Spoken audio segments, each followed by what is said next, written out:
when you know there's a problem but you don't know what it is. Sometimes you may not know where to start on the issue you've chosen. It may be that your issue is too global or general, and in that case, please see the information about getting more specific.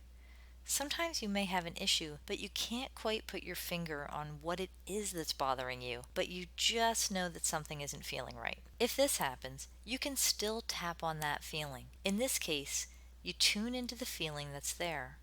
Perhaps the feeling is that you just know you don't feel good. Or maybe that issue feels too big and you don't know where to start.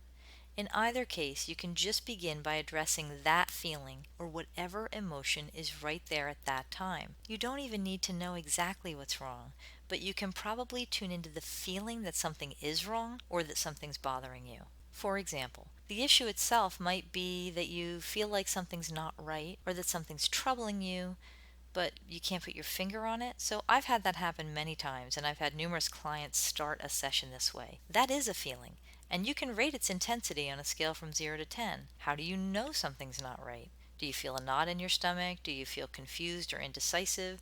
Do you notice that you're feeling grumpy or irritable? Whatever symptoms or emotions you have showing you that something's bothering you, those can be measurable. And once you've measured that on the rating scale, then you can tap on the emotion. Even though something is bothering me and I don't know exactly what it is, but I feel this knot in my stomach, or it may be that I feel irritable, I love and accept myself anyway. That's a starting point. Then you would tap through the points. Something is bothering me, I don't know what it is, this knot in my stomach, this knot in my stomach. Choose whatever piece of it that you'd like to address, or you can talk through the whole thing, as long as you stay focused on the initial issue.